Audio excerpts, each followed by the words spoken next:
আমার প্রিয় ভাইরা, আল্লাহ রাব্বুল আলামিন আল্লাহ সুবহানাহু ওয়া তাআলা কোরআনুল মাজিদের 2 নম্বর সূরা আল বাকারার 17 নম্বর রুকুর প্রথম দিকে আল্লাহ রাব্বুল আলামিন বলছেন, আল হাক্কু মির রাব্বিকা ফালা তাকুনান্না মিনাল মুমতারিন।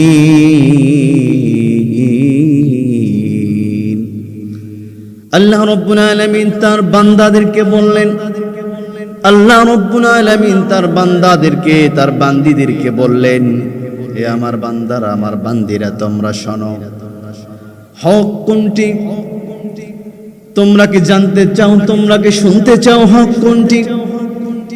আল্লাহ রাব্বুল আলামিন তিনি নিজেই বললেন, মির রাব্বিক, আল হাক্কু মির রাব্বিক, যা আমি আল্লাহ রাব্বুল আলামিন পৃথিবীর জমিনে পাঠিয়েছি তাহাই হলো হক। نحمده ونستعينه ونستغفره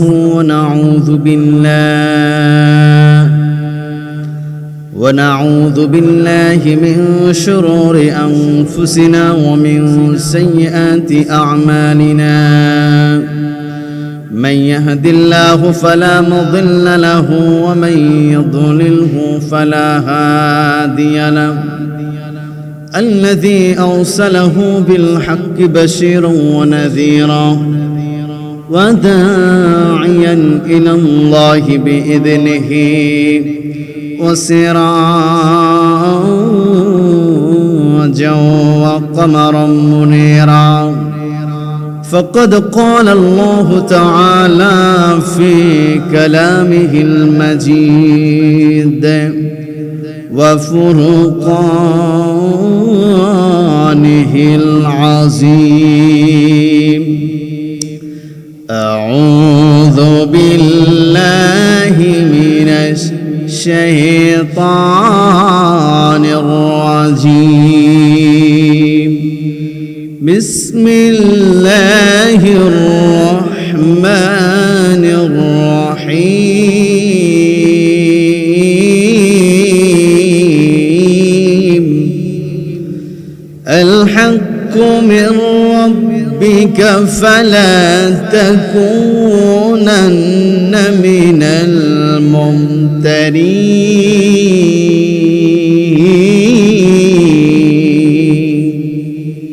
صدقت يا ربنا.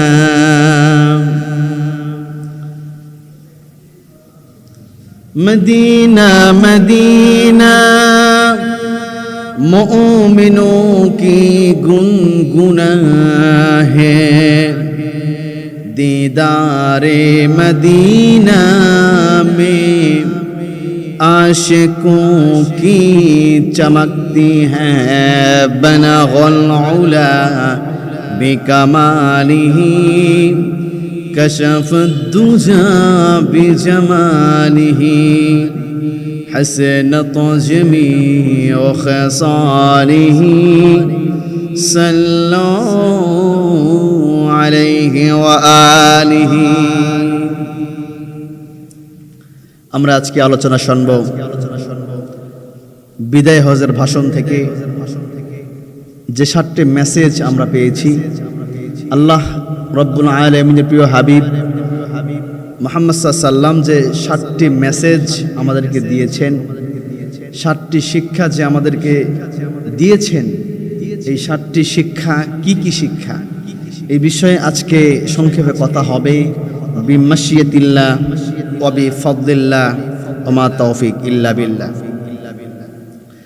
আমার প্রিয় ভাইরা, আল্লাহ রাব্বুল আলামিন আল্লাহ সুবহানাহু ওয়া তাআলা কোরআনুল মাজিদের 2 নম্বর সূরা আল বাকারার 17 নম্বর রুকুর প্রথম দিকে আল্লাহ রাব্বুল আলামিন বলছেন, আল হাক্কু মির রাব্বিকা ফালা তাকুনান্না মিনাল মুমতারিন। আল্লাহ রাব্বুল আলামিন তার বান্দাদেরকে বললেন, আল্লাহ রাব্বুল আলামিন তার বান্দাদেরকে, তার বান্দীদেরকে বললেন, হে আমার বান্দারা, আমার বান্দিরা, তোমরা শোনো, হক কোনটি? তোমরা কি জানতে চাও? তোমরা কি শুনতে চাও হক কোনটি? আল্লাহ রাব্বুল আলামিন তিনি নিজেই বললেন, মির রাব্বিক, আল হাক্কু মির রাব্বিক, যা আমি আল্লাহ রাব্বুল আলামিন পৃথিবীর জমিনে পাঠিয়েছি তাহাই হলো হক।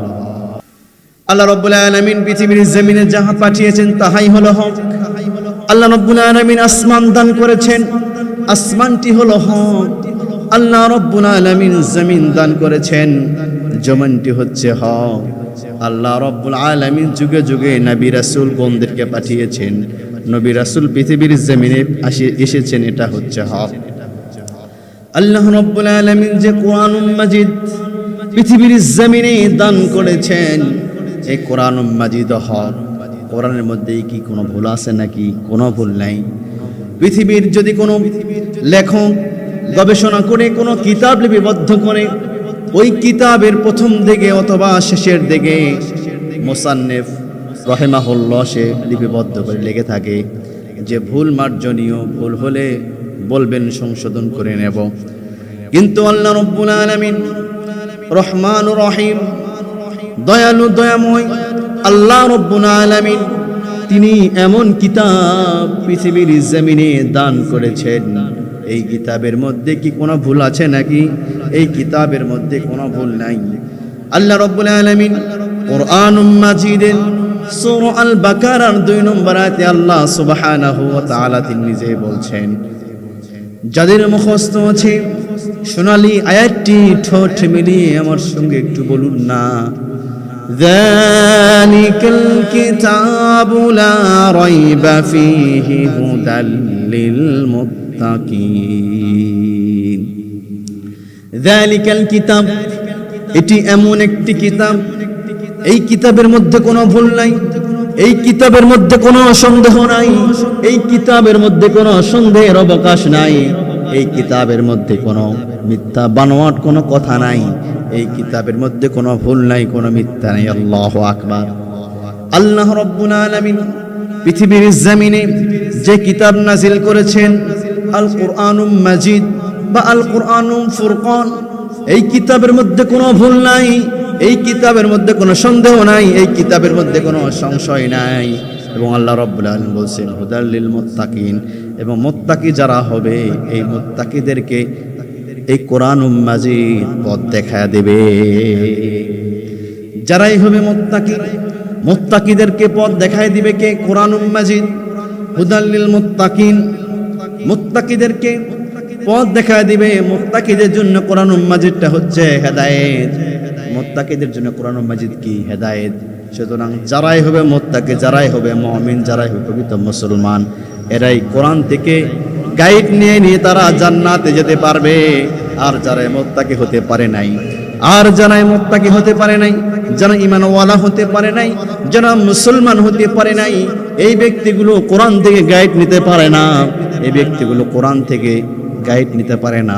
কোরআন এদেরকে হেদায়েতের পথ দেখায় না। শুধু তাই না, আল্লাহ রাব্বুল আলামিন যুগে যুগে নবীগুণ রাসূলগুণদেরকে পদার্পণ করেছেন। সকল নবীদের সিরাতাজ, সকল নবীদের শিরোমণি আমাদের নবী, আখিরি জামানার নবী, নূর নবী জনাবে মুহাম্মদ রাসূলুল্লাহ সাল্লাল্লাহু আলাইহি ওয়াসাল্লাম, তিনি বিদায় হজের ভাষণে তিনি 7টি বিষয় আমাদেরকে মেসেজ দিয়েছেন। কয়টি বিষয়? 7টি বিষয় আল্লাহর রাসূল আমাদেরকে মেসেজ করেছেন, মেসেজ দিয়েছেন। 7টি বিষয়। এই 7টি বিষয় আমাদের জন্য শিক্ষা। আমরা 7টি বিষয়ের উপর আমল করব ইনশাআল্লাহ। এর মধ্যে 1 নাম্বার হচ্ছে আমার প্রিয় ভাইয়েরা, তাকওয়ার মর্যাদা। আল্লাহর রাসূল বিশ্বনবী জনাবে মুহাম্মদুর রাসূলুল্লাহ সাল্লাল্লাহু আলাইহি ওয়াসাল্লাম তিনি তাকওয়ার বিষয়ে তিনি কথা বলেছেন। আমার প্রিয় ভাইয়েরা, আল্লাহ রাব্বুল আলামিন কোরআনুল মাজিদের 49 নম্বর সূরা হুজরাতের 13 নম্বর আয়াতে আল্লাহ রাব্বুল আলামিন বলছেন, ইয়া আইয়ুহান নাসু ইন্না খলাকনাকুম মিন যাকারিন ওয়া উনসা وجعلناكم شعوبا وقبائل لتعارفوا إن أكرمكم عند الله أتقاكم إن الله عليم خبير আল্লাহ রাব্বুল আলামিন তিনি বলছেন ইয়া আইয়ুহান নাস, ওহে মানব সকল তোমরা শোনো, ওহে মানব সকল তোমরা শোনো, নিশ্চয় আল্লাহ রাব্বুল আলামিনের নিকট সবচাইতে অধিক উত্তম ব্যক্তি হচ্ছে যে ব্যক্তি তাকওয়ার দিক থেকে উত্তম, যে ব্যক্তি পরহেজগারিতার দিকে উত্তম, ওই ব্যক্তি হচ্ছে আল্লাহ রাব্বুল আলামিনের কাছে সর্বশ্রেষ্ঠ বান্দা বান্দি হবে। সুবহানাল্লাহ। যে ব্যক্তি তাকওয়ার দিক থেকে উত্তম, যে ব্যক্তি দিনদারিতার দিক থেকে উত্তম, যে ব্যক্তিরা যে বান্দা বান্দিরা মুত্তাকির দিক থেকে উত্তম, পরহেজগারিতার দিক থেকে উত্তম, ওই ব্যক্তিগুলো আল্লাহ সুবহানাহু ওয়া তাআলার কাছে সর্বশ্রেষ্ঠ বান্দা। সুবহানাল্লাহ বিহামদিহি। আমার প্রিয় ভাইরা, এই আয়াতকে সামনে রেখে মুফাসসির ইকরামরা তারা বলছেন আল্লাহ রাব্বুল আলামিনের কাছে কোনো বংশ পরিচয় চলে না, আল্লাহ রাব্বুল আলামিনের কাছে কোনো সম্ভ্রান্ত পরিবার চলে না, আল্লাহ রাব্বুল আলামিনের কাছে কোনো জাতি ভাষা কোনো সম্পদ ব্যক্তি চলে না। আল্লাহ রাব্বুল আলামিনের কাছে চলে যে ব্যক্তিটা তাকওয়াপূর্ণ, যে ব্যক্তিটা খুলুসিয়াতপূর্ণ, ওই ব্যক্তির দাম আল্লাহ রাব্বুল আলামিনের কাছে সর্বশ্রেষ্ঠ দামি ব্যক্তি। এরপরে আমার প্রিয় ভাইয়েরা, দ্বিতীয় নম্বর হচ্ছে আল্লাহর নবী জনাবে মুহাম্মদ রাসূলুল্লাহ সাল্লাল্লাহু আলাইহি ওয়াসাল্লাম তিনি বলছেন একজন মুসলমানের জন্য অন্য মুসলমানের জীবন হচ্ছে আমানত। একজন মুসলমানের কাছে অন্য মুসলমানের জীবন হচ্ছে আমানত। কোনো ব্যক্তির যদি দোষ না থাকে, বিনা দোষে অকারণে কোনো ব্যক্তিকে হত্যা করা যাবে না, বিনা দোষে অকারণে কোনো ব্যক্তিকে কতল করা যাবে না, বিনা দোষে অকারণে কোনো ব্যক্তিকে খুন করা যাবে না, বিনা দোষে অকারণে কোনো ব্যক্তিকে মেরে ফেলা যাবে না। হারাম হারাম হারাম। আল্লাহ রাসূল বলেছেন একজন মুমিনের কাছে অন্য মুমিনের জীবনটা হচ্ছে আমানত। একজন মুসলমানের কাছে অন্য মুসলমানের জীবনটা হচ্ছে আমানত। আমার প্রিয় ভাইরা, কিন্তু বর্তমান সময়ে আমরা দেখতে পাচ্ছি দেশে বিদেশে হরহামেশা মানুষদেরকে কতল করে দেওয়া হচ্ছে, হত্যা করা হচ্ছে, এমনকি ছোট্ট ছোট্ট শিশুদেরকে রেপ করে গলা কেটে হত্যা করা হচ্ছে, গলা কেটে হত্যা করা হচ্ছে। আল্লাহ রাসূল সাল্লাল্লাহু আলাইহি ওয়াসাল্লাম তিনি জানতেন, এই জন্য বিদায় হজের ভাষণে আল্লাহ রাসূল এই বক্তব্য দিয়ে গিয়েছেন যে একজন মানুষের জীবন অন্য মানুষের কাছে আমানত।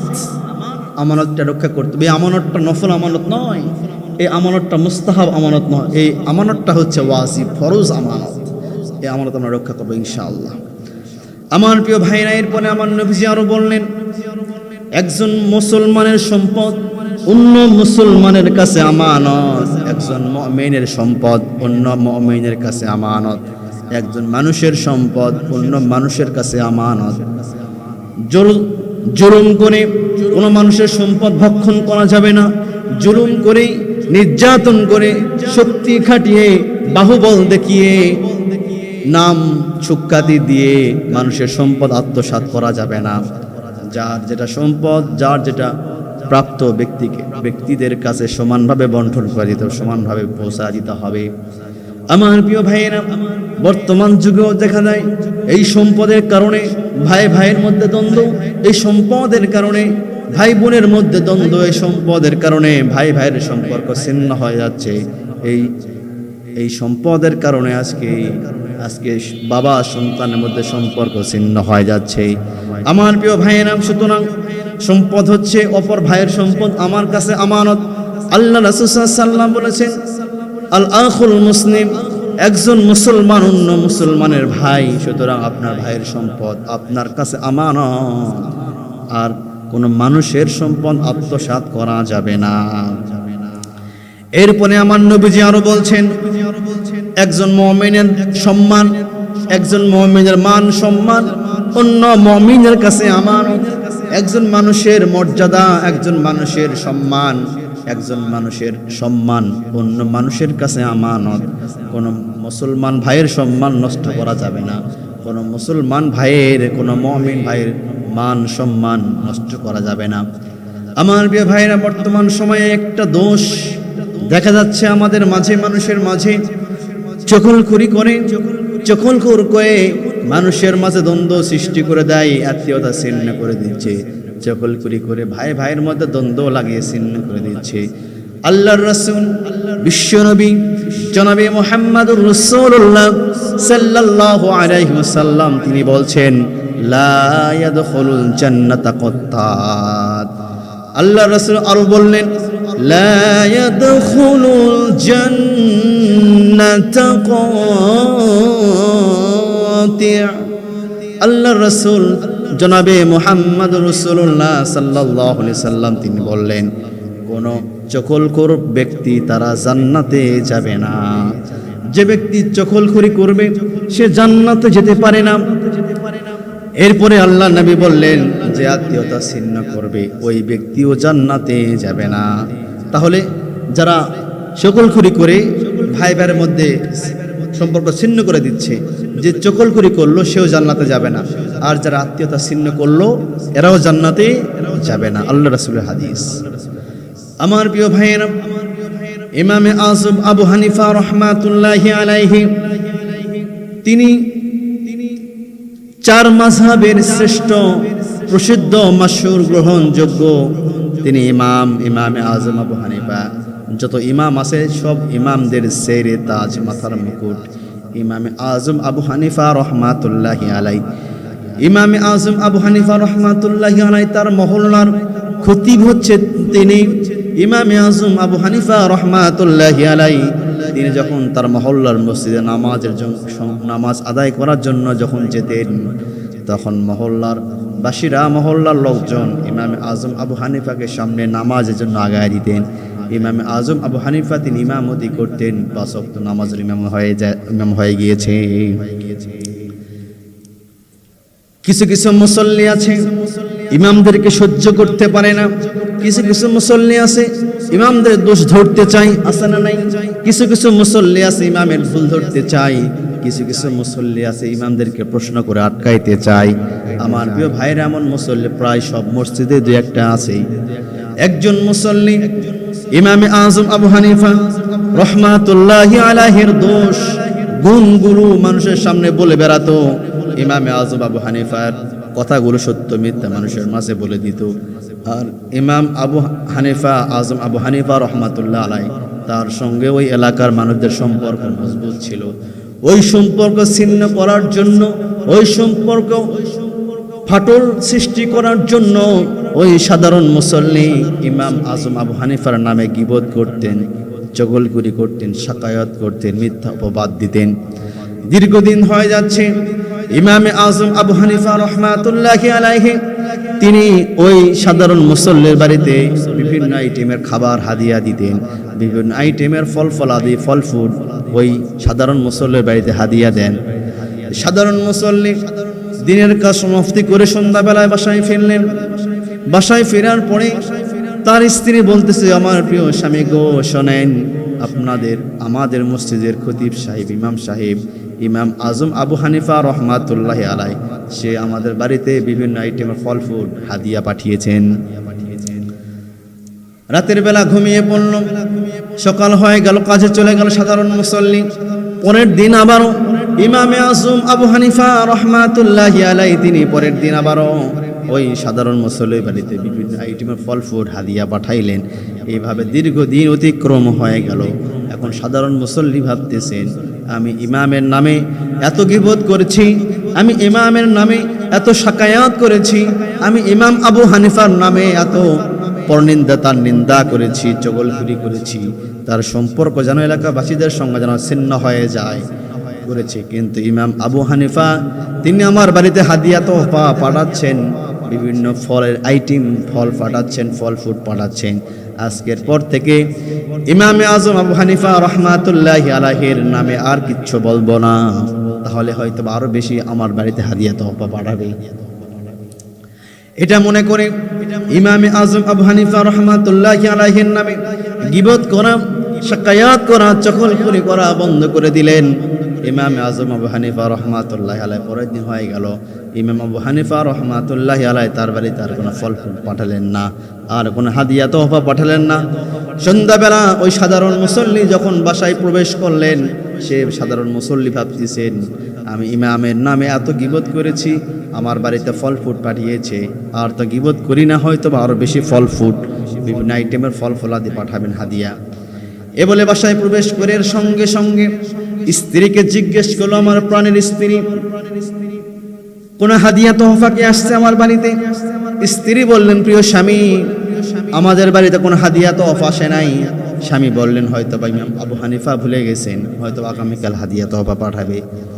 আগামীকাল হয়ে গেল, হাদিয়া তোহফা আসে না। এভাবে 3-4 দিন অতিক্রম হয়ে গেল, কোন হাদিয়া তোহফা আসে না। সাধারণ মুসল্লি ইমামে আজম আবু হানিফা রাহমাতুল্লাহি আলাইহির কাছে গেলেন, যাওয়ার পরে সালাম দিলেন, আসসালামু আলাইকুম ইয়া ইমামে আজম আবু হানিফা রাহিমাহুল্লাহ, আপনার কাছে কিছু আমার জিজ্ঞাসা আছে। ইমামে আজম আবু হানিফা রাহমাতুল্লাহি আলাইহি বললেন, কি জিজ্ঞাসা বলো? ইমাম আজম আবু হানিফা রাহমাতুল্লাহি আলাইহি তিনি বললেন, কি জিজ্ঞাসা বলো? সাধারণ মুসল্লি বললেন, হুজুর সত্য কথাটাই বলে দেই। হ্যাঁ বলেন, কি হয়েছে? জনৈক সাধারণ মুসল্লি বলতেছেন, ইতিপূর্বে আমি আপনার নামে অনেক গীবত করেছি, শাকায়াত করেছি, সত্য মিথ্যা উল্টা পাল্টা কথা বলেছি সাধারণ মানুষের মাঝে, মুসল্লিদের মাঝে, আপনাকে নিয়ে চগলখড়ি করেছি। আপনি আমার বাড়িতে হাদিয়া তোহফা পাঠান, হাদিয়া তোহফা পাঠান, হঠাৎ করে কেন বন্ধ করে দিলেন একটু জানতে চাই। ইমামে আজম আবু হানিফা রাহমাতুল্লাহি আলাইহি তার একটি হাদিস মনে পড়ে গেছে। হাদিসটি হলো, আল্লাহর রাসূল বিশ্ব নবী জনাবে মুহাম্মদুর রাসূলুল্লাহ সাল্লাল্লাহু আলাইহি ওয়াসাল্লাম তিনি বলেছেন, কারোর সঙ্গে যখন কথা বলবা, কারোর সঙ্গে যখন কথা বলবা, মুচকি হাসি দিয়ে কথা বলবা, আর মুচকি হাসি দিয়ে যখন তুমি কথা বলবা, তোমার একটি সুন্নাত আমলের সওয়াব আল্লাহ পাক ওই বান্দার উপরে নাজিল করবে। সুবহানাল্লাহ। আল্লাহ রাব্বুল আলামিন এই বান্দার আমল নামায় একটি সুন্নতের সওয়াব দান করবেন। সুবহানাল্লাহ। প্রিয় হাজির, আমার প্রিয় ভাইরা, সাধারণ মুসল্লি বললেন, হুজুর জানতে চাই যে আমার বাড়িতে কয়েকদিন ধরে আপনি হাদিয়া তোহফা পাঠাচ্ছেন, বিভিন্ন আইটেমের ফল ফুড পাঠাচ্ছেন, কিন্তু গত কয়েকদিন ধরে আর পাঠাচ্ছেন না, এর কারণ কি একটু জানতে চাই। ইমামে আজম আবু হানিফা রাহমাতুল্লাহি আলাইহি তিনি বলছেন, ও জনৈক ব্যক্তি, সাধারণ মুসল্লি শোনো, তুমি যখন আমার নামে গীবত করতে, তখন আমি তোমার বাড়িতে হাদিয়া তোহফা পাঠাতাম। তুমি যখন আমার নামে গীবত করা বন্ধ করে দিলা, তখন আমি হাদিয়া তোহফা বিভিন্ন আইটেমের ফল ফুড আনাও বন্ধ করে দিলাম। এর কারণ কি তুমি কি জানতে চাও? সাধারণ মুসল্লি বললেন, ইয়া ইমাম আজম আবু হানিফা রাহমাতুল্লাহি আলাইহি, আমি জানতে চাই, একটু বলেন। ইমামে আজম আবু হানিফা রাহমাতুল্লাহি আলাইহি বললেন, এই সাধারণ মুসল্লি তুমি শোনো, তুমি যখন আমার নামে গীবত করতে, তুমি যখন আমার নামে শাকায়াত করতে, তুমি যখন আমার নামে পরনিন্দা, আমার নিন্দা করতে, তুমি যখন আমাকে নিয়ে চগলখড়ি করতা, তখন আমার গুনাহগুলি তোমার আমল নামায় যোগ করা হতো। তোমার আমল নামায় আমার গুনাহগুলি যোগ করা হয়, আর এর দ্বারা আমার ফায়দা হয়, আমার লাভ হয়। এই জন্য আমি তোমার বাড়িতে হাদিয়া তোহফা পাঠাইছি। যখনই তুমি আমার নামে গীবত, শাকায়াত, পরনিন্দা, চগলখড়ি বন্ধ করে দিয়েছো, তখন থেকে আমার গুনাহগুলি তোমার আমল নামায় যোগ হওয়া বন্ধ হয়ে গেছে। সুতরাং তোমার দ্বারা আমার আর কোনো ফায়দা হচ্ছে না। এই জন্য আমি তোমার বাড়িতে হাদিয়া তোহফা নিয়ে যাও বন্ধ করে দিয়েছি। আল্লাহু আকবার। হাদিয়া তোহফা নিয়ে যাও বন্ধ করে দিয়েছি। প্রিয় হাজিরিন, আমার প্রিয় ভাইয়েরা, এই জন্য আমাদের খেয়াল রাখতে হবে যে আমরা বিশেষ করে আমরা মানুষের দোষ নিয়ে চর্চা করি, আমরা চগলখড়ি করি, শাকায়াত করি, গীবত করি। আমি যদি অন্য কোনো আমার মুসলমান ভাইয়ের নামে গীবত করি, চগলখড়ি যদি করি, তাহলে তার গুনাহগুলি আমার আমল নামায় যোগ হয়ে যাবে। এর জন্য আমরা গুনাহকে বাদ দেব। আমরা অন্য মুসলমান ভাইয়ের চগলখড়ি, গুনাহ, পরনিন্দা, এই শাকায়াতগুলিকে আমরা বাদ দেব ইনশাআল্লাহ। আমার প্রিয় ভাইয়েরা, আল্লাহর নবী বিশ্ব নবী জনাবে মুহাম্মদুর রাসূলুল্লাহ সাল্লাল্লাহু আলাইহি ওয়াসাল্লাম বিদায় হজের ভাষণে 3 নম্বর যে পয়েন্টটা বলেছিলেন, 3 নম্বর যে মেসেজ আমাদেরকে দিয়েছিলেন, আল্লাহর নবী বললেন সুদ সম্পূর্ণভাবে হারাম করা হলো। আল্লাহর নবী বললেন, ও আমার সাহাবারা, আমার উম্মতিরা, তোমরা শোনো, তোমাদের জন্য সুদ সম্পূর্ণভাবে হারাম করে দেওয়া হলো। আল্লাহ রাব্বুল আলামিন কুরআনুম মাজিদের 2 নম্বর সূরা আল বাকারা 275 নম্বর আয়াতে আল্লাহ রাব্বুল আলামিন বলছেন, আহাল্লাল্লাহুল বাইআ ওয়া হাররামার রিবা। আল্লাহ রাব্বুল আলামিন ব্যবসা বাণিজ্যকে হালাল করে দিয়েছে, আর সুদকে আল্লাহ রাব্বুল আলামিন হারাম করে দিয়েছে। আমাদের জেলায় জেলায় সুদ ঢুকে গিয়েছে। বর্তমান সময়ে আমাদের মহল্লায় সুদ ঢুকে গিয়েছে। বর্তমান সমাজে আমাদের বাড়ি ঘরে ঘরে সুদের ব্যবসা, সুদের লেনদেন ঢুকে গেছে। কিন্তু আল্লাহ রাসূল তিনি আগে জানতেন, আল্লাহ রাসূলকে আল্লাহ জানিয়েছেন, আল্লাহ রাসূল জানেন যে সুদের ব্যবসাটা প্রকটভাবে শুরু হয়ে যাবে। এজন্য আল্লাহর নবী বলছেন সুদকে সম্পূর্ণভাবে হারাম করে দেওয়া হলো। আল্লাহ রাব্বুল আলামিন কোরআনুল মাজিদের মধ্যে বলছেন, ওয়া হাল্লাল্লাহুল বাইআ ওয়া হাররামার রিবা। ব্যবসা বাণিজ্যকে হালাল করা হলো, আর সুদকে হারাম করলাম। আমার প্রিয় ভাইয়েরা, শুধু তাই নয়, পৃথিবীর শুরু থেকে নিয়ে হযরত ঈসা রুহুল্লাহ মুহাম্মদ সাল্লাল্লাহু আলাইহি ওয়াসাল্লাম পর্যন্ত ম্যাক্সিমাম নবী, ম্যাক্সিমাম রাসূলগণ তারা ব্যবসা করেছেন, তারা বাণিজ্য করেছেন, কিন্তু সুদের সঙ্গে জড়িত হন নাই। এই সুদের ব্যবসা সর্বপ্রথম যিনি সৃষ্টি করেছে সেটা হলো ফেরাউনের ব্যবসা, হচ্ছে সুদের ব্যবসা। ফেরাউনের ব্যবসা হচ্ছে সুদের ব্যবসা। আমরা যারা সুদের ব্যবসার সঙ্গে যারা জড়িত আছি, বুঝে নিতে হবে আমরা ফেরাউনের ব্যবসার সঙ্গে আমরা জড়িত আছি। এই সুদকে বন্ধ করতে হবে। সুদ আমাদের পরিবারকে ধ্বংস করে দেয়, এই সুদ আমাদের গ্রামকে ধ্বংস করে, এই সুদ আমাদের জেলাকে ধ্বংস করে, এই সুদ আমাদের রাজধানীকে ধ্বংস করবে, এই সুদ আমাদের গোটা বাংলার ভূখণ্ডকে ধ্বংস করে দেবে। ভাইরা, এই সুদ থেকে আমাদেরকে বেঁচে থাকতে হবে, সুদকে আমাদেরকে বাদ দিতে হবে, সুদ আমাদেরকে বন্ধ করে দিতে হবে। আল্লাহ পাক আমাদের আমল করতে তৌফিক দান করুন, আমিন। এরপরে আল্লাহ রাসূল সাল্লাল্লাহু আলাইহি ওয়াসাল্লাম বিদায় হজের যে 4 নম্বর যে মেসেজ আমাদেরকে আল্লাহ রাসূল সাল্লাল্লাহু আলাইহি ওয়াসাল্লাম দিয়েছেন, 4 নম্বর মেসেজ হচ্ছে নারীদের অধিকার রক্ষা করা। নারীদের, মেয়েদের, মাদের, বোনদের, স্ত্রীদের যে অধিকার আছে, এই অধিকার পরিপূর্ণভাবে আমাদেরকে অর্জন করতে হবে। মায়ের অধিকার আলাদা ভাবে পূরণ করতে হবে। আমাদের যে স্ত্রী আছে, আমাদের বিবি আছে, এদের যে অধিকার, এটা আলাদা অধিকার। এই অধিকার আমাদেরকে পালন করতে হবে। এরপরে আমাদের বোনদের যে অধিকার, মাদের যে অধিকার, এই অধিকার আমরা পালন করবো ইনশাআল্লাহ। আমার প্রিয় ভাইয়েরা, আল্লাহ রাব্বুল আলামিন কুরআনুল মাজিদের 4 নম্বর সূরা নিসার 19 নম্বর আয়াতে আল্লাহ রাব্বুল আলামিন বলছেন, যাদের মুখস্থ আছে সোনালী আয়াতটি ঠোঁট মিলিয়ে আমার সঙ্গে পড়ুন, ওয়া আশিরুহুন্না বিল মা'রুফ। আল্লাহ রাব্বুল আলামিন বলছেন, তোমরা তাদের সঙ্গে ভালোভাবে, সভ্যভাবে জীবন যাপন করো। তোমরা তোমাদের স্ত্রীদের সঙ্গে সভ্যভাবে, ভালোভাবে জীবন যাপন করো। আমার প্রিয় ভাইয়েরা, অনেক দেখবেন স্বামী আছে, তারা স্ত্রীদের সঙ্গে সারাক্ষণ শুধু ঘেউ ঘেউ করতে থাকে, আছে না নাই? আছে। অনেক যুবক আছে, অনেক স্বামী আছে, তারা তাদের স্ত্রীর সঙ্গে কথা বললেই রাগান্বিত হয়, কথা বলে সারাক্ষণ শুধু ঘেউ ঘেউ করতে থাকে। স্ত্রীদের সঙ্গে ঘেউ ঘেউ এই শব্দগুলো আনা যাবে না। আমার প্রিয় ভাইরা, নিজে যা খাবো স্ত্রীকেও তাই খাওয়াইতে হবে। আপনি ভালো খাবেন, স্ত্রীকে খারাপ খাবার খাওয়াবেন, তা চলবে না। আপনি বেশি দামের জামা কাপড় কিনেছেন, স্ত্রীকে কম দামি লোকাল জামা কাপড় দেওয়া যাবে না।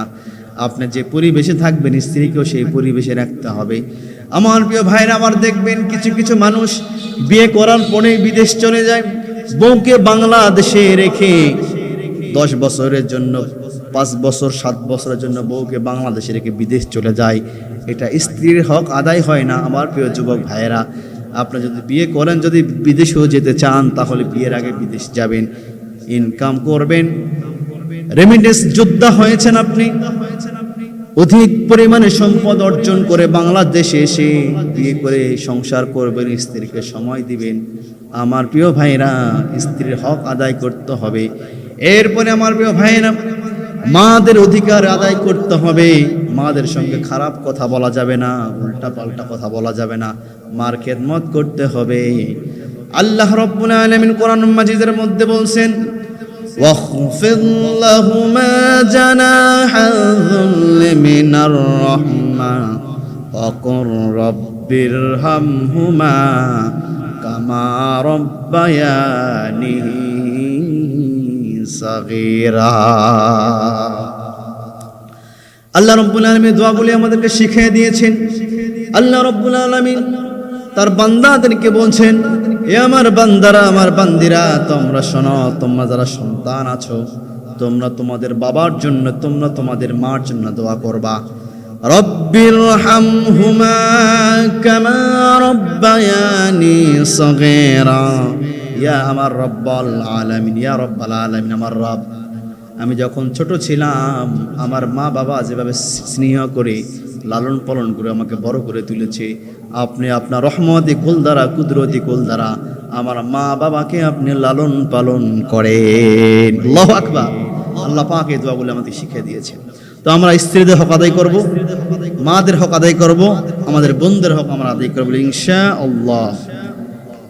এরপরে আমার প্রিয় ভাইয়েরা, আল্লাহ রাসূল সাল্লাল্লাহু আলাইহি ওয়াসাল্লাম যে 5 নাম্বার মেসেজ আমাদেরকে দিয়েছেন বিদায় হজের ভাষণে, 5 নাম্বারটি হচ্ছে মুসলিমের ভ্রাতৃত্ব রক্ষা করতে হবে। মুসলমানদের, একজন মুসলমান অন্য মুসলমানের যে একটা বন্ধন, যে একটা সম্পর্ক, এটা বজায় রাখতে হবে, আমাদেরকে ভ্রাতৃত্ব বজায় রাখতে হবে। আমার প্রিয় ভাইরা, আল্লাহ রাব্বুল আলামিন কোরআনুম মাজিদের 49 নম্বর সূরা হুজরাতের 10 নম্বর আয়াতে আল্লাহ রাব্বুল আলামিন স্পষ্ট করে আমাদের জন্য বলেছেন, ইন্নামাল মুমিনুনা ইখওয়াতুন। আল্লাহ রাব্বুল আলামিন বলছেন, নিশ্চয় মুমিনগণ পরস্পরের ভাই স্বরূপ, ভাই। একজন মুসলমান অপর মুসলমানের ভাই, একজন মুমিন অন্য মুমিনের ভাই, একজন ইমানদার অন্য ইমানদারের জন্য ভাই। ভাই ভাই স্বরূপ, যেমন একটা বডির মতো হতে হবে। আপনার চোখে যদি কোনো পোকা পড়ে থাকে, কোনো যদি কিছু পড়ে থাকে, চোখের ব্যথায় সারা শরীর ব্যথিত হয়ে যায়, এইরকম ওয়ান বডির মতো আমাদেরকে হতে হবে। যদি ফিলিস্তিনের মুসলমানদেরকে যদি আঘাত করে, বাংলাদেশ থেকে হুঙ্কার ছাড়তে হবে। যদি ভারতের মধ্যে মোদী সরকার যদি ভারতের মুসলমানদের উপর যদি জুলুম করে, নির্যাতন করে, নিপীড়ন করে, স্ট্রিম রোড যদি চালায়, বাংলার ভূখণ্ড থেকে যারা ফেসবুক চালায়, ফেসবুকের মধ্যে হুঙ্কার তুলতে হবে, প্রতিবাদ তুলতে হবে। যারা ফেসবুক চালায় না, তারা, যারা ইমাম সাহেব, খতিব সাহেব, এদের মেম্বারে থেকে হুঙ্কার তুলতে হবে। আমরা মুসলমান, আমরা মুসলমান, মুসলমানের ভাই। আল্লাহর রাসূল এই শিক্ষা আমাদেরকে দিয়ে গিয়েছেন। কিন্তু বর্তমান ভারতে মার খায় আর আমরা বাংলাদেশে সুখে শান্তিতে দিন কাটাচ্ছি, ঠিক কিনা? আমরা ভারতের, আমরা তাদেরকে সংশোধন হওয়ার জন্য আমরা কোনো কথা বলি না। আমরা বলতে হবে যে আমরা মুসলমান, মুসলমানের ভাই। বাংলার জমিনে এতগুলো মুসলমান থাকতে ভারতের কোনো মুসলমানকে হাত দেওয়া যাবে না। প্রিয় হাজিরিন, আমরা একজন মুমিন অন্য মুমিনের জন্য আমরা ভাই। হিংসা, বিদ্বেষ, বিভেদ সৃষ্টি করা যাবে না।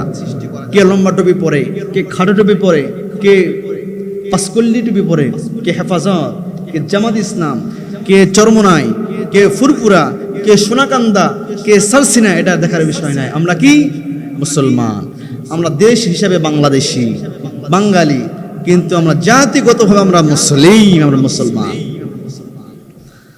আমার প্রিয় ভাইরা, এরপরে 6 নম্বর যে পয়েন্ট, 6 নম্বর যে মেসেজ আল্লাহ রাসূল আমাদেরকে দিয়ে গিয়েছেন বিদায় হজের ভাষণে।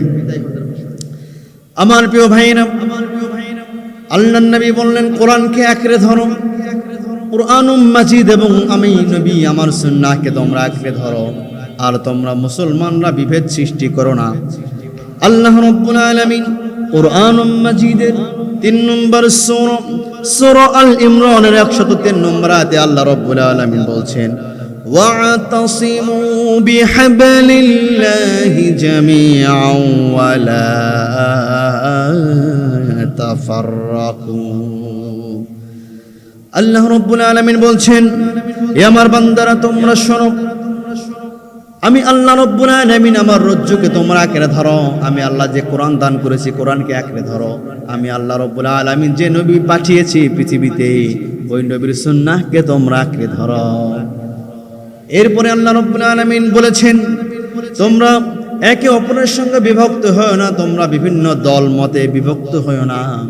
আমার প্রিয় ভাইয়েরা, তাহলে আমাদেরকেও আঁকড়ে ধরতে হবে আল্লাহ পাকের কোরআন এবং নবীজির সুন্নাত, বিভক্ত হওয়া যাবে না।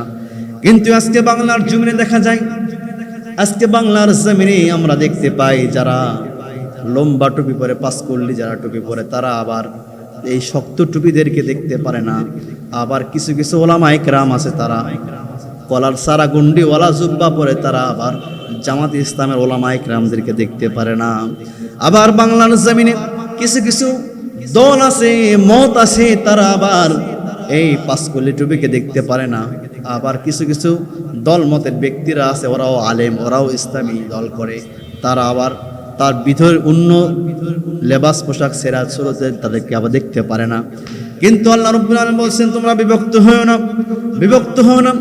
যখন এই মুসলমানরা বিভক্ত হয়েছে, তখন এই কাফের, কুফফার আর মুনাফিকের বাচ্চারা তারা মুসলমানদের উপরে আঘাত এনেছে, মুসলমানদের মাথার উপরে তারা লাফ দিয়ে উঠেছে। প্রিয় ভাজিরিন, আজকে যদি বাংলার মুসলমান, সারা বিশ্বের মুসলমান, তাওহীদ জনতা মুসলমানরা ঐকমত পোষণ করতো, আজকে ভারতের মোদী সরকার তার আন্ডা পান্ডারা তারা আজকে মসজিদগুলো বন্ধ করার সাহস তারা পেত না। বুলডোজার যে ভারতের মুসলমান ভাই বোনদের বাড়িঘর ভেঙে দিয়েছে, বুলডোজার দিয়ে ভারতের মসজিদগুলোকে ভেঙে দিয়েছে। আমার প্রিয় ভাইরা, আজকে যদি সারা বাংলার, সারা পৃথিবীর মুসলমানরা ঐক্যমত পোষণ করত, আজকে যদি সবার হাতে হাত রেখে, মতে মত রেখে সবাই যদি ঐক্য থাকতো, আজকে কোনো মোদি, কোনো বামার রামের শক্তি হয় নাই, তারা মুসলিমদের মসজিদকে ভেঙে মন্দির বানার সাহস পেত না। প্রিয় হাজিরিন, এই জন্য আমার প্রিয় ভাইরা, কে লম্বা টুপি পরে, কে খাটো টুপি পরে, কে পাঁচকল্লি টুপি পরে, কে কোন টুপি পরে, কে কোন জুব্বা পরে, পাঞ্জাবি, এটা কোনো দেখার বিষয় নাই। আমাদের একটি পরিচয়, আমরা হচ্ছে মুসলমান। আমরা কি? আমরা হচ্ছে মুসলমান। আমার প্রিয় ভাইয়েরা, এরপরে হচ্ছে আল্লাহ রাসূল সাল্লাল্লাহু আলাইহি ওয়াসাল্লাম বিদায় হজের ভাষণে 7 নম্বর যে মেসেজ আমাদেরকে দিয়েছেন, আল্লাহ রাসূল সাল্লাল্লাহু আলাইহি ওয়াসাল্লাম বলেছেন যে তোমরা ন্যায় বিচার প্রতিষ্ঠা করো, ন্যায় বিচার প্রতিষ্ঠা করো। আজকে বাংলার জমিনের, বাংলাদেশের কথাই বলি, বাংলাদেশে আজকে যে এত ধর্ষণ হচ্ছে, এত রেপ হচ্ছে, ধর্ষণ করার পর ছোট্ট ছোট্ট সোনামণিদেরকে কতল করা হচ্ছে, হত্যা করা হচ্ছে, কি বিচার হচ্ছে?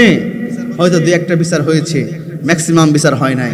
80 বছরের বৃদ্ধা দাদিকে আজকে ধর্ষণ করা হয়েছে। প্রিয় হাজিরিন, প্রিয় হাজিরিন, ছোট্ট ছোট্ট শিশুদেরকে, মেয়েদেরকে ধর্ষণ করা হচ্ছে।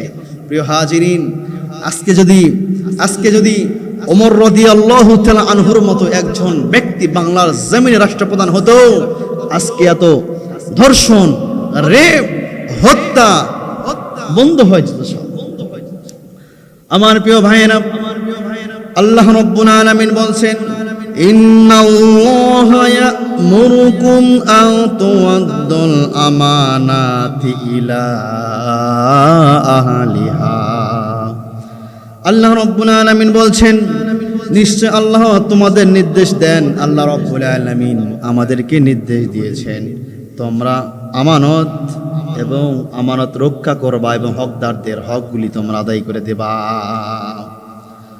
আমানত তোমরা রক্ষা করবা। আল্লাহ রাব্বুল আলামিন বলছেন, তোমরা আমানত রক্ষা করবা, হকদারদের হকগুলো পৌঁছায় দিবা, ন্যায় বিচার প্রতিষ্ঠা করবা। ন্যায় বিচার প্রতিষ্ঠা করতে হবে, আর যে ব্যক্তির যে হক আছে, হক পরিপূর্ণভাবে আদায় করে দিতে হবে। কিন্তু বর্তমান দেখা যায় ন্যায় বিচার তো চলে না। 1 লাখ, 2 লাখ, 5 লাখ টাকা দিলে ফাইল পরিবর্তন হয়ে যায়, ফাইল থাকে না, ফাইল পরিবর্তন হয়ে যায়। যে মানুষের কোনো দোষ নাই, যে মানুষ এই বিষয়ে কোনো কিছুই জানে না, ওই মানুষকে ওই দোষে তাকে ফাঁসির কাস্টে ঝুলানো হয়, ওই ব্যক্তিকে জেলখানার মধ্যে বন্ধ করে রাখা হয়। আছে না নাই? আছে। এই জন্য আমার প্রিয় ভাইয়েরা, ন্যায় বিচার প্রতিষ্ঠা করতে বলেছেন আল্লাহ রাসূল সাল্লাল্লাহু আলাইহি ওয়াসাল্লাম। আমরা চাই আমাদের বাংলাদেশে, সারা পৃথিবীতে ন্যায় বিচার প্রতিষ্ঠা হয়। প্রিয় হাজিরিন, আল্লাহ রাসূল সাল্লাল্লাহু আলাইহি ওয়াসাল্লাম আমাদের জন্য বিদায় হজের ভাষণে যে 7টি মেসেজ, যে উপহার, 7টি উপহার আমাদেরকে আল্লাহ সাল্লাল্লাহু আলাইহি ওয়াসাল্লাম দিয়ে গিয়েছেন, আল্লাহ পাক আমাদেরকে আমল করার তৌফিক দান করুক। আল্লাহুম্মা আমিন।